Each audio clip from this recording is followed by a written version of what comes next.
Hi friends, welcome back to my YouTube channel. ಎಲ್ಲರೂ ಹೇಗಿದ್ದೀರಾ? I hope ಎಲ್ಲರೂ ಕೂಡ ತುಂಬ ಚೆನ್ನಾಗಿದ್ದೀರಾ ಅಂತ ಭಾವಿಸ್ತಾ ಇವತ್ತಿನ ಲಾಗ್ನ ಸ್ಟಾರ್ಟ್ ಮಾಡ್ತಾ ಇದ್ದೀನಿ. ಫಸ್ಟ್ ಟೈಮ್ ವಿಡಿಯೋ ಯಾರಾದರೂ ನೋಡ್ತಾ ಇದ್ದರೆ ಪ್ಲೀಸ್ ಸಬ್ಸ್ಕ್ರೈಬ್ ಮಾಡಿಕೊಂಡು ಸಪೋರ್ಟ್ ಮಾಡಿ. ವಿಡಿಯೋ ಇಷ್ಟ ಆದರೆ ಒಂದು ಲೈಕ್ ಮಾಡಿ. ತುಂಬ ಜನ ಸಬ್ಸ್ಕ್ರೈಬ್ ಮಾಡ್ದೇ ವಿಡಿಯೋ ನೋಡ್ತಾ ಇದ್ದೀರಾ, ಹಾಗೆ ಪ್ಲೀಸ್ ಸಬ್ಸ್ಕ್ರೈಬ್ ಮಾಡ್ಕೊಳ್ಳಿ, ನನಗೂ ಕೂಡ ಸಪೋರ್ಟ್ ಮಾಡಿ ಅಂತ ಕೇಳ್ಕೊತ ಇವತ್ತಿನ ಲಾಗ್ನ ಸ್ಟಾರ್ಟ್ ಮಾಡ್ತಾ ಇದ್ದೀನಿ. ಸಾಯಂಕಾಲ ನಾನು 4 ಗಂಟೆಯಿಂದ ಲಾಗ್ನ ಸ್ಟಾರ್ಟ್ ಮಾಡ್ತಾ ಇದ್ದೀನಿ. ಹಾಗೆ ಸಾಯಂಕಾಲ ಇವತ್ತು ಚಿಕನ್ ಸಾರು, ಅಂದರೆ ಯಾವಾಗಲೂ ಚಿಕನ್ ಸಾರೇ ಅಂದ್ಕೋಬೇಡಿ, ಅಂದರೆ ಸ್ವಲ್ಪ ಹರಕೆ ಇತ್ತು ಅಂತ ದೇವ್ರಿಗೆ ಕಟ್ ಮಾಡ್ಕೊಂಬಂದಿದ್ವು. ಅಂದರೆ ನಾನು ನಮ್ಮ ಮನೆ ದೇವರು ಟೊಕ್ರಿ ಬೆಂಕಿ ಆ ದೇವರಿಗೆ ಇವತ್ತು ಕೋಳಿನ ಕಟ್ ಮಾಡಿದ್ವು. ಹರಕೆ ಇತ್ತು, ಅದನ್ನು ತೀರ್ಸೋಕ್ಕೆ ಅಂತ ನಮ್ಮ ಮನೆಯವ್ರು ಹೋಗಿ ಕಟ್ ಮಾಡ್ಕೊಬಂದರು. ಹಾಗೆ ನಾನು ಸ್ವಲ್ಪ ರೆಡಿ ಎಲ್ಲ ಮಾಡಿಕೊಂಡು ಖಾರ ರುಬ್ಕೊಂಡು ಇವಾಗ ಸಾಂಬಾರನ್ನ ಮಾಡ್ತಾಯಿದ್ದೀನಿ. ಇದ್ರ ಬಗ್ಗೆ ಏನು ಜಾಸ್ತಿ ಎಕ್ಸ್ಪ್ಲೈನ್ ಮಾಡೋಕ್ಕೆ ಹೋಗಿಲ್ಲ, ಪ್ರತಿ ಸರಿ ತೋರಿಸ್ತಾನೆ ಇರ್ತೀನಿ. ಜಾಸ್ತಿ ಚಿಕನ್ ಸಾಂಬಾರೇ ಮಾಡೋದ್ರಿಂದ ಅದ್ರ ಬಗ್ಗೆ ಜಾಸ್ತಿ ಎಕ್ಸ್ಪ್ಲೈನೇಷನ್ ಏನು ಕೊಡ್ತಾ ಇಲ್ಲ. ಹಾಗೆ ಇವಾಗ ಕುಕ್ಕರಲ್ಲಿ ಇವಾಗ ಚಿಕನ್ ಸಾಂಬಾರನ್ನ ಮಾಡ್ಕೊತಾ ಇದ್ದೀನಿ. ಆಗಲೇ ಸಾಯಂಕಾಲ ಆಗೇ ಬಿಟ್ಟಿತ್ತು, ಅಂದರೆ ಅಂಗಡಿ ಹತ್ರ ಹೋಗಿ ಎಲ್ಲೊಂದು ಸ್ವಲ್ಪ ಕಸ ಗುಡಿಸಿ ಹಾಗೆ ದೇವ್ರಿಗೆಲ್ಲ ಪೂಜೆ ಮಾಡಿ ಹಾಗೆ ನಮ್ಮ ಮನೆಯವರು ಬಂದರು ಅಷ್ಟರಲ್ಲಿ. ಹಾಗೆ ನಾನು ಕೂಡ ಅವ್ರನ್ನ ಬಿಟ್ಟು ಮನೆ ಹತ್ರ ಬಂದು ಇವಾಗ ಅಡುಗೆನೆಲ್ಲ ಸ್ಟಾರ್ಟ್ ಮಾಡಿಕೊಂಡೆ. ಅಂದರೆ ಅವರು ಬೇಗನೆ ಕಟ್ ಮಾಡಿಕೊಟ್ಟಿದ್ರು, ನನ್ನದೇ ಸ್ವಲ್ಪ ಅಡುಗೆ ಎಲ್ಲ ಲೇಟ್ ಆಯಿತು ಅಂದ್ಕೋಬೋದು. ಹಾಗೆ ನೋಡಿ ಈ ಥರ ಸಾಂಬಾರು ಚೆನ್ನಾಗಿ, ಅಂದರೆ ಚಿಕನ್ ಲಾಸ್ಟಿಗೆ ಚೆನ್ನಾಗಿ ನೀರು ಬಿಟ್ಕೊಂಡಾದಮೇಲೆ ನಾನು ರುಬ್ಕೊಂಡಿರೋ ಖಾರನ ಹಾಕ್ಕೊತೀನಿ. ಹಾಗೆ ಇವಾಗ ಅಡುಗೆನೆಲ್ಲ ಮಾಡಿಕೊಂಡು ಸೈಡಲ್ಲಿ ಅನ್ನಕ್ಕೂ ಕೂಡ ಇಟ್ಟಿದ್ದೀನಿ.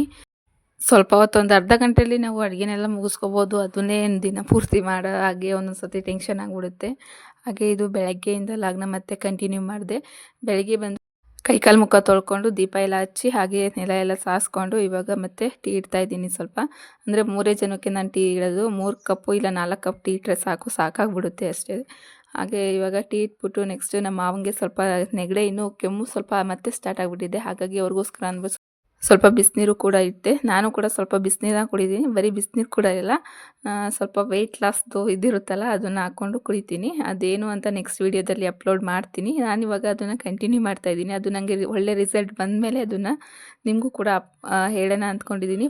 ಫಸ್ಟು ನನಗೆ ಒಳ್ಳೆ ರಿಸಲ್ಟ್ ಬಂದಾದಮೇಲೆ ಹೇಳಿದ್ರೆ ಬೆಸ್ಟು ಅಂದ್ಬಿಟ್ಟು ನಾನಿವಾಗ ಇದ್ರ ಬಗ್ಗೆ ಏನು ಜಾಸ್ತಿ ಹೇಳೋಕ್ಕೋಗಿಲ್ಲ. ಅಂದರೆ ನಾನು ಮುಂಚೆಯಿಂದ ಈ ಥರ ಟ್ರೈ ಮಾಡ್ತಾಯಿದ್ದೆ.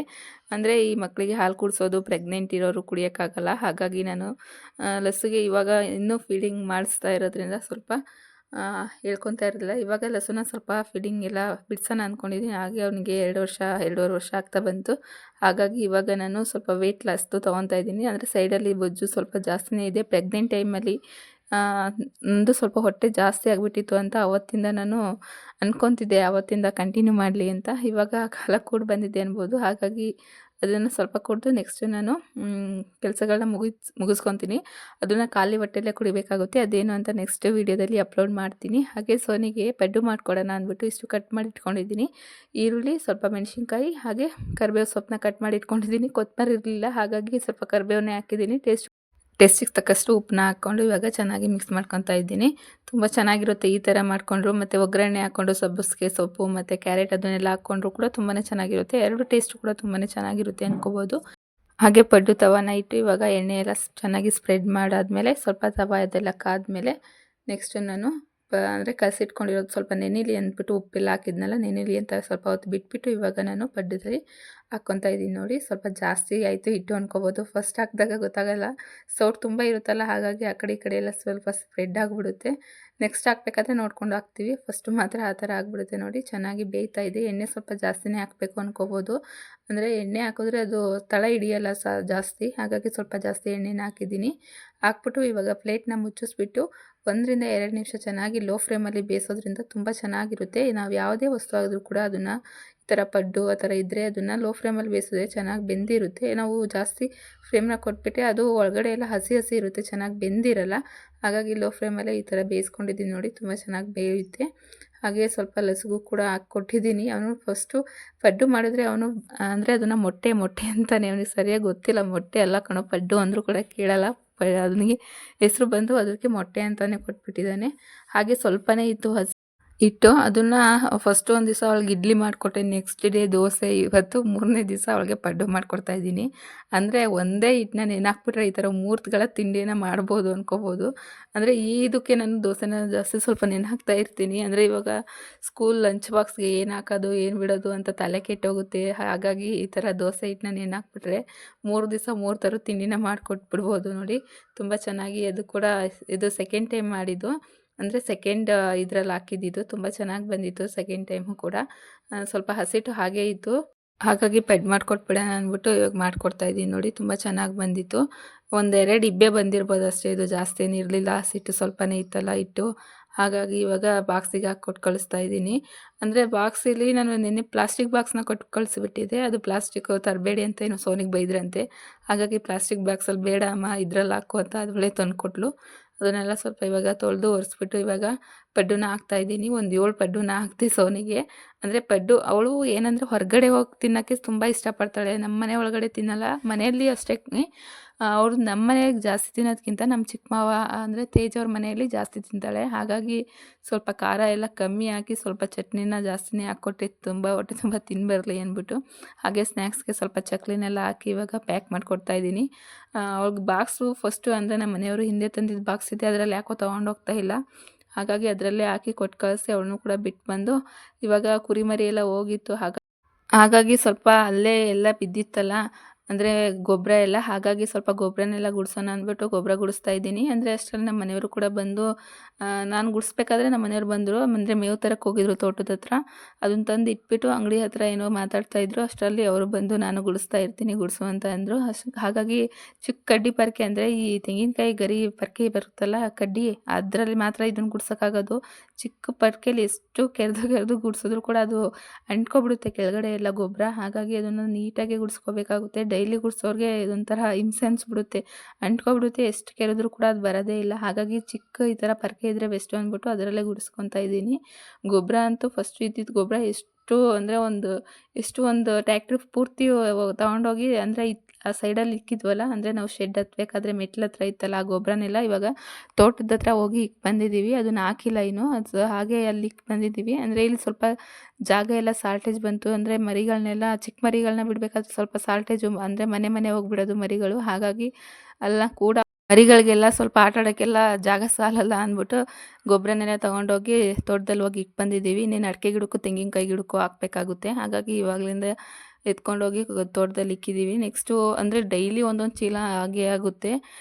ಇವಾಗ ಒಂದು ಟಬ್ ಆಗುತ್ತೆ, ಒಂದು ಪೂರ್ತಿ ಟಬ್ಬು. ಹಾಗೆ ಮೇಕೆ ಮರಿದು ಒಂದು ಟಬ್ ಆಗುತ್ತೆ. ಹಾಗೆ ಸಾಯಂಕಾಲ ಒಂದು ಟಬ್ಬು ಈ ಥರ ಆಗ್ತಾಯಿರುತ್ತೆ. ದಿವ್ಸಕ್ಕೆ ಒಂದೊಂದು ಚೀಲ ತುಂಬುತ್ತೆ. ಅಂದರೆ ಈ ಸಿಮೆಂಟ್ ಚೀಲದಿಂದ ಗೊಬ್ಬರ ತೊಗೊಳೋದು ಎಷ್ಟೋ ತಪ್ಪು ಅನ್ಬೋದು. ಇವಾಗ ಒಂದು ಸಿಮೆಂಟ್ ಚೀಲ ಗೊಬ್ಬರ ತಂದು 150-160 ರೂಪಾಯಿ ಆ ಥರ ಮಾರ್ಕೊಂಬರ್ತಾ ಇದ್ದಾರೆ ಊರ ಕಡೆ. ಅಂದರೆ ಈ ಸಿಮೆಂಟ್ ಚೀಲದಲ್ಲಿ ಆ ಚೀಲದಲ್ಲಿ ಮಾತ್ರ 150-160, ಇನ್ನು ದೊಡ್ಡ ಚೀಲ ಹೋದರೆ 250 ಆ ಥರ ಇದೆ ರೇಟು. ಇವಾಗಂತೂ ಗೊಬ್ಬರಕ್ಕೆ ತುಂಬಾ ರೇಟ್ ಇದೆ, 6000-7000 ಅಂತ ಹೇಳ್ತಾರೆ. ಅಂದರೆ ನಮಗೆ ಸ್ವಲ್ಪ ಗೊಬ್ಬರ ಫ್ರೀಯಾಗಿ ಸಿಗ್ತಾ ಇದೆ ಅನ್ಕೋಬೋದು. ಫ್ರೀಯಾಗಿ ಅನ್ನೋದಕ್ಕಿಂತ ನಾವು ಕಷ್ಟಪಡ್ತಿರೋ ಶ್ರಮ ಅನ್ಕೋಬೋದು. ಅಂದರೆ ಗೊಬ್ಬರ ತಗೊಳ್ಳೋದು ತಪ್ಪಿತು.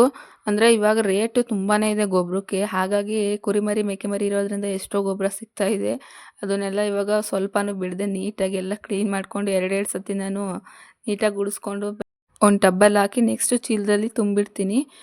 ಅಂದರೆ ಸ್ವಲ್ಪ ಗೊಬ್ಬರ ಇದ್ದರೆ ಸಾಕು. ಅಂಗಡಿ ಮುದ್ದೆ ಕೂಡ ಯಾರೂ ಬಿಡಲ್ಲ ತೊಗೊಂಡೋಗಿ ಗಿಡಕ್ಕಾಗೋದು, ಇಲ್ಲ ಅವರು ಹಿತ್ಲಿಗೆ ಹಾಕ್ಕೊಂಡು ಗೊಬ್ಬರ ಎಲ್ಲ ಮಾಡ್ಕೊತಾ ಇದ್ದಾರೆ. ಇವಾಗಂತೂ ಗೊಬ್ಬರಕ್ಕಂತೂ ಒಳ್ಳೆ ರೇಟ್ ಇದೆ ಅನ್ಕೋಬೋದು. ಅಂದರೆ ರೈತ್ರಿಗೆ ಗೊತ್ತಿರುತ್ತೆ ಅದ್ರ ಬೆಲೆ, ಕೆಲವೊಂದು ಬೆಲೆ. ಅಂದರೆ ನಾನು ಹೇಳ್ತಿರೋದಕ್ಕೂ ಅಯ್ಯೋ ಗೊಬ್ಬರಕ್ಕೆ ಹಿಂಗೆ ಮಾತಾಡ್ತಾರಲ್ಲ ಅಂತ. ಹೌದು, ಗೊಬ್ಬರ ಹಳ್ಳಿ ಕಡೆ ಗೊಬ್ಬರ ಅಂದರೆ ಒಂದೇನೋ ವಿಶೇಷನೇ.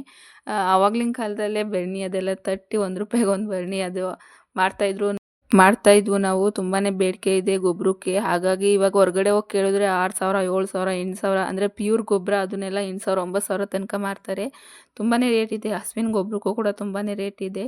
ಹಾಗಾಗಿ ಕೆಲವೊಬ್ಬರು ರೈತರು ಏನು ಮಾಡ್ತಾರೆ ಅಂದರೆ 3-4 ಸೀಮೆಸಗಳನ್ನ ಮನೆ ಹತ್ರ ಕಟ್ಕೊಂಡು ಹುಲ್ ತೊಗೊಂಬಂದು ಹಾಕ್ಕೊಂಡು ಹೆಂಗೋ ಹಾಲೆಲ್ಲ ಹಾಕ್ಕೊಂಡು ಗೊಬ್ಬರ ಮಾರ್ಕೊಂಡು ಎಷ್ಟೋ ಜೀವನ ಸಾಗ್ತಾಯಿದೆ ಈ ಥರ. ಅಷ್ಟರಲ್ಲಿ ಲಸ್ಸು ಬಂದ, ಅವನು ಕೂಡ ಮಣ್ಣಲ್ಲೆಲ್ಲ ಆಟ ಆಡ್ತಾಯಿದ್ದ. ಅಲ್ಲಿಂದ ಬಂದು ಸ್ವಲ್ಪ ಮನೆ ಮುಂದೆ ಎಲ್ಲ ಕಸ ಬಿದ್ದಿತ್ತು, ಕಸನೆಲ್ಲ ಗುಡಿಸೋಣ ಅಂದ್ಬಿಟ್ಟು ಗುಡಿಸ್ತಾ ಇದ್ದೆ. ಲಸ್ಸುನು ಕೂಡ ಸ್ವಲ್ಪ ಲಾಲಿ ಅದೆಲ್ಲ ಹೇಳಿ ಕಂದಮ್ಮ ಅಂತ ಯೂಟ್ಯೂಬಲ್ಲಿ ಹಾಕಿ ನೆಕ್ಸ್ಟ್ ಅವನಿಗೆ ಮನ್ಗಿಸಿದ್ರೆ ಸಾಕು, ಬೇಗ ಮನಿಕೊಂಡ್ಬಿಡ್ತಾರೆ.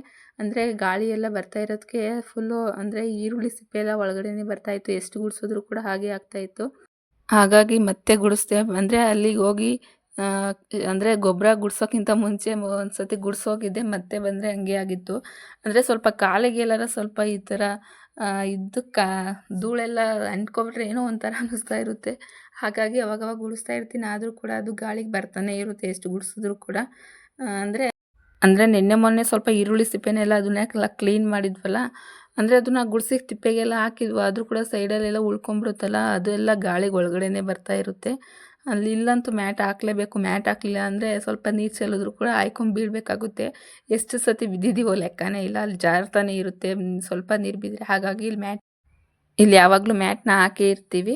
ಹಾಗೆ ಸ್ವಲ್ಪ ಕೆಲಸ ಕೂಡ ಇದೆ, ಅಂದರೆ ಬಟ್ಟೆ ಎಲ್ಲ ತೊಳಿಬೇಕಾಗುತ್ತೆ. ನೆಕ್ಸ್ಟು ದಿನ ಅದೇ ಕೆಲಸ ಅಂದ್ಬಿಟ್ಟು ಸುಮ್ಮನೆ ಅದೇ ಒಂದು ದಿವಸ ಜಾಸ್ತಿ ಆದರೆ ಆಗಲೂ ಪರವಾಗಿಲ್ಲ, ಒಂದು ದಿವಸ ಕೂತ್ಕೊಂಡು ಹೋಗಿದ್ದು ಬಿಡೋಣ ಅಂತ ಅಂದ್ಕೊಂಡು ಸುಮ್ಮನಾದೆ. ಹಾಗೆ ನಮ್ಮ ಮನೆಯವರು ಸ್ವಲ್ಪ ಟೀನೆಲ್ಲ ತೊಗೊಂಡೋಗಿ ಎತ್ತೆ ಕೊಟ್ಟು ಬರೋಕ್ಕೆ ಹೋದರು. ಹಾಗಾಗಿ ನಾನು ಸ್ವಲ್ಪ ಮೇಕೆ ಮರಿಗಳಿಗೆಲ್ಲ ಹುಲ್ಲೆಲ್ಲ ಕಟ್ಟೋಣ ಅಂದ್ಬಿಟ್ಟು ಬಂದೆ.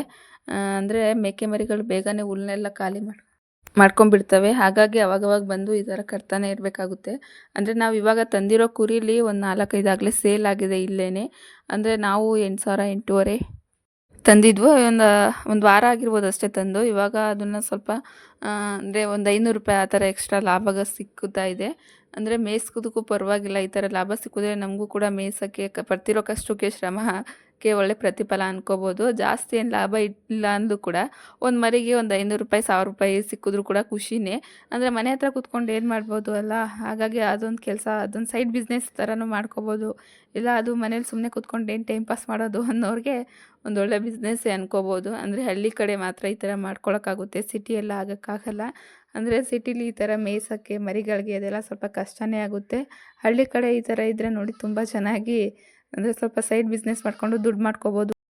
ನಾವು ನಿಯತ್ತಾಗಿ ಮಾಡೋ ಕೆಲಸ ಯಾವುದಾದ್ರೆ ಏನು ಅಲ್ವಾ. ಅಂದರೆ ಅವ್ರು ಹೇಳ್ಕೊತಾರೆ ಈ ಥರ ಮರಿ ಸಾಕ್ತಾರೆ ಹಂಗೆ ಹಿಂಗೆ ಅಂತ. ನಾವು ನಿಯತ್ತಾಗಿ ಮಾಡೋ ಕೆಲಸ ಯಾವುದಾದ್ರೇನು ಮಾಡೋಕ್ಕೆ ಅಲ್ವಾ. ಕೆಟ್ಟ ದಾರಿ ಹಿಡಿದ್ರೆ ಅವ್ನು ಕಳ್ಳ ಆ ಥರ ಈ ಥರ ಅಂತಾರೆ. ನಿಯತ್ತಾಗಿ ಮಾಡಿದ್ರೆ ಹೆಂಗಾದ್ರೂ ಮಾತಾಡ್ತಾರೆ ಜನಗಳು, ನಾವು ಹೆಂಗಿದ್ರು ಕೂಡ ಮಾತಾಡ್ತಾರೆ. ಅವ್ರು ಮಾತಾಡೋ ಮುಂದೆ ದೌಲತ್ತಾಗಿ ತೋರಿಸ್ಬೇಕು ಅಷ್ಟೇ ನಾನು ಹೇಳೋದು. ತಿನ್ನೋಕ್ಕೆ ಅನ್ನ ಇಲ್ಲ ಅಂತ ಸುಮ್ಮನೆ ಕೂತ್ಕೊಂಡ್ರೆ ಆಗಲ್ಲ. ತಿನ್ನೋಕ್ಕೆ ಟೈಮ್ ಇಲ್ಲ ಅನ್ನೋ ತನಕ ನಾವು ಬೆಳಿಬೇಕು ಅಂತ ಹೇಳ್ತಾಯಿದ್ರು. ಅಂದರೆ ನಮ್ಮ ಅಪ್ಪವರು ಆ ಥರ ಗಾದೆ ಮಾತುಗಳನ್ನ ತುಂಬಾ ಹೇಳ್ತಾಯಿದ್ರು. ಅದು ಆ ಗಾದೆ ಅಂತೂ ಅವಾಗವಾಗ ನೆನ್ಪು ಬರ್ತಾನೆ ಇರುತ್ತೆ. ಅದಂತೂ ನಿಜ. ನಮಗೆ ತಿನ್ನೋಕೆ ಅನ್ನ ಇಲ್ಲ ಅಂತ ನಾವು ಸುಮ್ಮನೆ ಕೂತ್ಕೊಬಿಟ್ರೆ ಅದು ನಾವೇನು ಸಾಧಿಸ್ದಂಗೆ ಆಗಿಬಿಡುತ್ತೆ. ನಮಗೆ ತಿನ್ನೋಕ್ಕೆ ಟೈಮ್ ಇಲ್ಲ ಅನ್ನೋ ತನಕ ನಾವು ಬೆಳಿಬೇಕು ಅಂತ ಹೇಳ್ತಾಯಿದ್ರು ನಮ್ಮಪ್ಪ.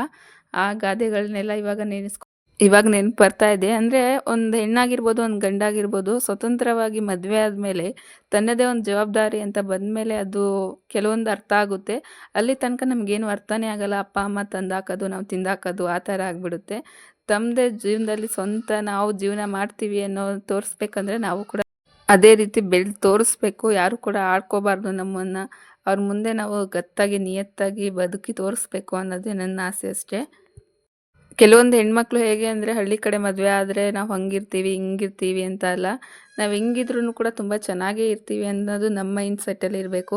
ಅವನ್ನ ಮದುವೆ ಆಗಿದ್ದರೆ ಕಾರಲ್ಲಿ ಓಡಾಡ್ತಾ ಇದ್ದೆ, ಇವನೇ ಮದುವೆ ಆಗಿದ್ದಕ್ಕೆ ಈ ಥರ ಕೆಲಸ ಮಾಡ್ತಾಯಿದ್ದೀನಿ ಅಂತ ಅದು ಯಾವುದು ಕೂಡ ತಲೆಯಲ್ಲಿ ಇಟ್ಕೊಂಡೆ ಎಲ್ಲ ಕೂಡ ಕೆಲಸ ಮಾಡಿದ್ರೇ, ಗಂಡ ಹೆಂಡತಿ ಸೇರಿ ದುಡಿದ್ರೇ ಒಂದು ಒಳ್ಳೆ ಜೀವನ ಅನ್ಬೋದು. ಅಂದರೆ ನನಗೆ ಅನಿಸಿದ ಪ್ರಕಾರ ನಾನು ಹೇಳ್ತಾ ಇದ್ದೀನಿ. ಇದರಲ್ಲಿ ಯಾವುದೇ ಥರ ಅಂದರೆ ಬಿಲ್ಡಪ್ಪು ಸ್ಕೋಪು ಆ ಥರ ತಗೊತಿಲ್ಲ. ಅಂದರೆ ನನಗೆ ಅನ್ಸಿದ ಮಟ್ಟಿಗೆ ನಾನು ಹೇಳ್ಕೊತಾ ಇದ್ದೀನಿ ಅಷ್ಟೇ. ಅಂದರೆ ಕೆಲವೊಬ್ಬರು ಅಂದ್ಕೊತಾರೆ, ಕೆಲವೊಬ್ಬರು ಮೈಂಡ್ ಸೆಟ್ ಆ ಥರ ಇರುತ್ತಲ್ಲ, ಅವ್ರು ಅಂದ್ಕೊತಾರೆ ಬಿಲ್ಡಪ್ ತೊಗೊತಾಳೆ ಬಿಡಪ್ಪ ಅವಳು ಅಂತ. ನನಗೆ ಅನ್ಸಿದ ಮಟ್ಟಿಗೆ ನನ್ನಲ್ಲಿರೋ ಭಾವನೆಗಳನ್ನ ಹೇಳ್ಕೊತಾ ಇದ್ದೀನಿ ಅಷ್ಟೇ.